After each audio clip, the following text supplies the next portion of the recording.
नमस्कार मित्रों, टीएस की बात में आपका स्वागत है। मैं हूं त्रिवेणी सिंह। देश को स्वाधीनता मिलने के बाद देशवासियों ने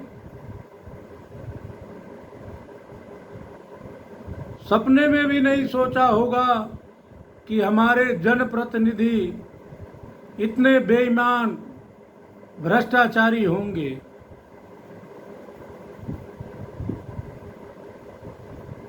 ये आम जनता की पीड़ा है।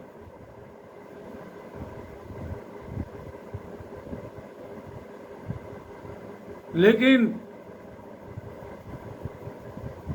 आज के परिदृश्य में जितने भी एमएलए, एमएलसी, एमपी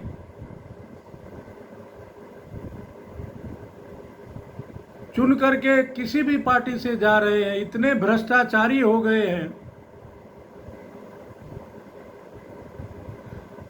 कि उनकी देश की चिंता नहीं है, देश के आम लोगों की चिंता नहीं है, देश की गरीबी मिटाने की चिंता नहीं है, देश को आगे बढ़ाने की चिंता नहीं है। अगर चिंता किसी बात की है तो कितना खजाना लूटा जाए, कितना धन कमाया जाए, कितना संपत्ति बनाया जाए।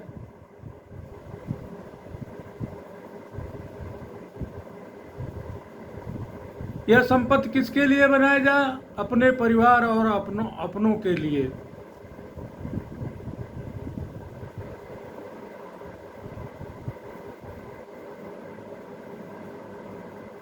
ऐसा जनप्रतिनिधियों का बर्ताव, व्यवहार, कृत्य यह प्रजातंत्र के मूल सिद्धांतों के खिलाफ है।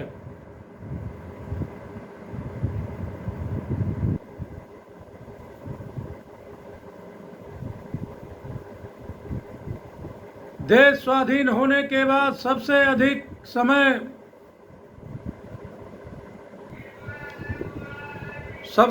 समय तक कांग्रेस ने देश पर राज किया, शासन चलाया और इसी कांग्रेस की कोख से भ्रष्टाचार जन्म लिया तथा समय के साथ साथ भ्रष्टाचार को खूब खाद पानी दिया गया। इसके बाद जैसे जैसे कांग्रेस कमजोर होती गई और क्षेत्रीय और जातिवादी पार्टियां उस वैक्यूम को भरने लगी,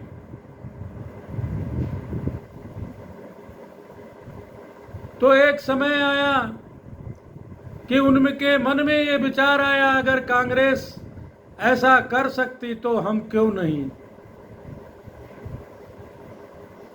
ऐसे देखते देखते भ्रष्टाचार का कंपटीशन हो गया कि कौन सी पार्टी सत्ता में आने के बाद कितना ज्यादा भ्रष्टाचार कर सकती है, अपने लोगों को कितना धन लुटा सकती है। देश की परवाह नहीं, केवल अपने परिवार का परवाह।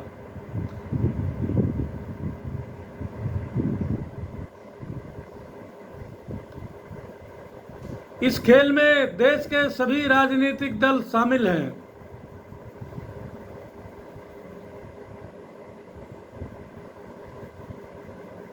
हिंदी का एक पुराना मुहावरा है, कहावत है कि अकेला चना भाड़ नहीं फोड़ सकता है।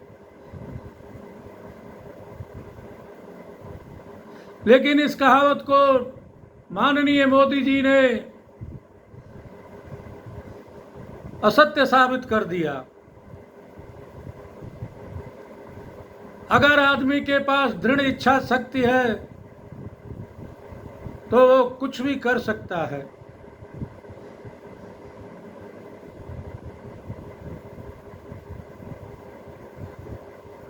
अब हम कह सकते हैं कि भ्रष्टाचार की लड़ाई में मोदी अकेले लड़ रहे हैं।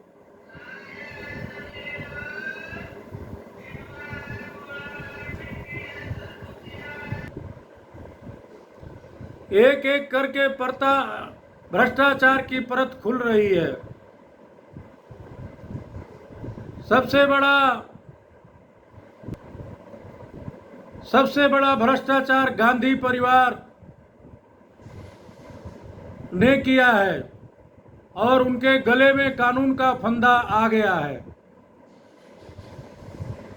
महाराष्ट्र में शिवसेना का प्रमुख प्रवक्ता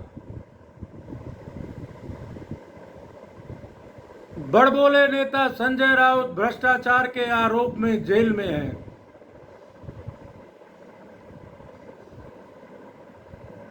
इन लोगों ने थोड़े समय में सत्ता मिलने के बाद कानून की परवाह किए बिना सरकारी खजाने को लूटा है, गरीबों के हक को मारा है। एनसीपी के नेता अनिल देशमुख एवं अन्य लोग जेल में हैं।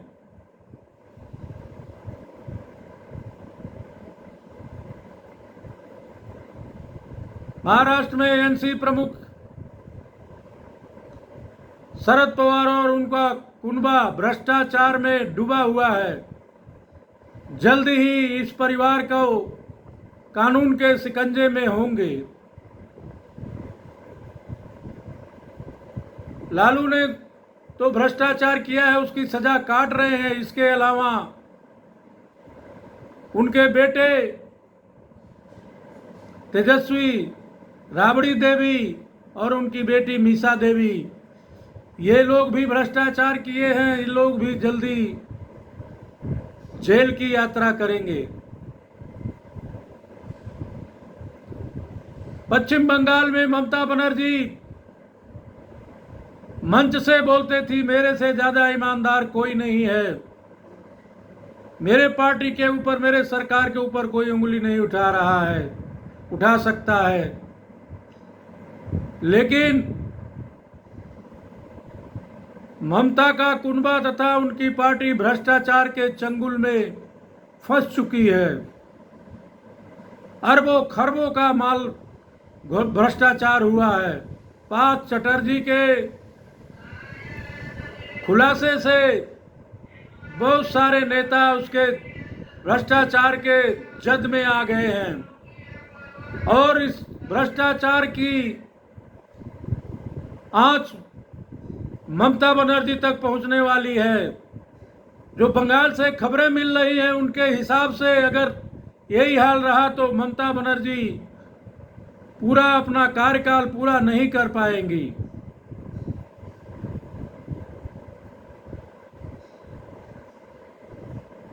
मायावती, मुलायम सिंह यादव का परिवार, हेमंत सोरेन की पार्टी जेएमएम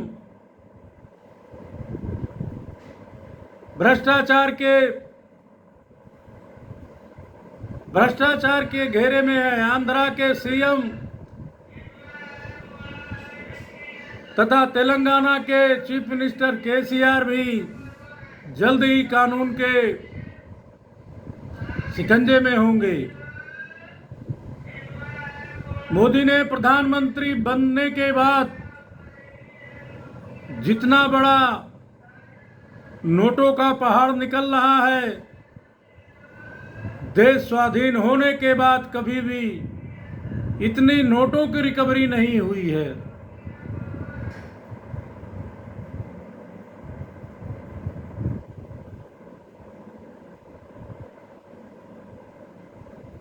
यह पैसा कैसे मिल रहा है? यह ईमानदारी की वजह से मिल रहा है। यह मोदी, योगी और अमित शाह की भ्रष्टाचार के खिलाफ लड़ाई का असर है। इसीलिए समूचा विपक्ष मोदी से परेशान है, क्योंकि राजनीति में तो लोग धन कमाने आते हैं, जनता की सेवा करने नहीं आते हैं। कसम संविधान की खाते हैं, लेकिन संविधान के विरुद्ध काम करते हैं।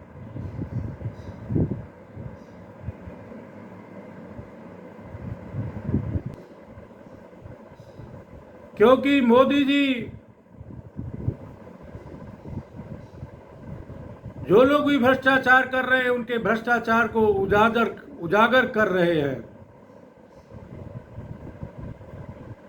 और हम अब यह कह सकते हैं कि अकेला चना भी भाड़ फोड़ सकता है। इसके लिए व्यक्ति ईमानदार होना चाहिए तथा ईमानदारी से भ्रष्टाचार के खिलाफ लड़ाई लड़नी चाहिए। तभी भ्रष्टाचार पर प्रभावी रोक लग पाएगी, देश का विकास होगा, देश में खुशहाली आएगी, आम जन को सुख सुविधा मिलेगा, युवाओं को बेरोजगारी से छुटकारा मिलेगा। मित्रों, अगर आप मेरे चैनल पर नए हैं तो सबसे पहले मेरे चैनल को सब्सक्राइब करें तथा अगर आप पुराने हैं, अभी तक हमारे चैनल को सब्सक्राइब नहीं किए हैं, तो आपसे मेरा अनुरोध है कि आप मेरे चैनल को सब्सक्राइब करें तथा मेरे वीडियो को लाइक करें, ज़्यादा से ज़्यादा शेयर करें ताकि ज़्यादा लोगों तक मेरा जो वीडियो है वो पहुँचे। एवं बेल आइकन की बटन दबाना न भूलें ताकि आने वाले वीडियो का नोटिफिकेशन आप लोगों तक पहुंचता रहे। धन्यवाद।